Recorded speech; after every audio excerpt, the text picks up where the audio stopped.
তো 7 রিং টানার জন্য তোমাদেরকে প্রথমে এরকম 30 ইঞ্চি রড এরকম তোমাদেরকে কেটে নিতে হবে।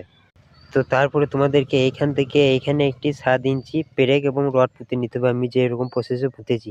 তো তারপরে রডটা তোমরা এরকম দিয়ে দেবে, এরকম একটু ক্লিয়ার দিয়ে এরকমভাবে রেখে দেবে রডটা। তো তারপর তোমরা এরকম লাগিয়ে এটা এরকমভাবে টান দেবে।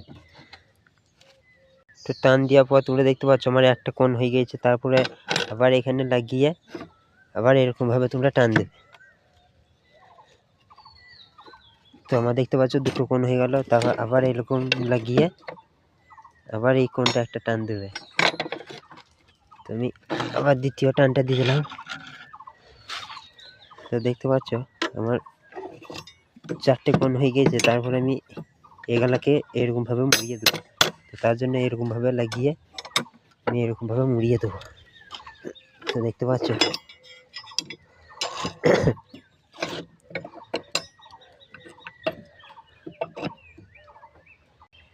পাচ্ছ আমার 4টে কোণ টানার পর আমার মুড়ানোর পর আমার রিংটি টানা কমপ্লিট হয়ে গেছে। তো যদি ভিডিওটি ভালো লাগে চ্যানেলটিকে সাবস্ক্রাইব করে নেবে এবং পাশে থাকবেন।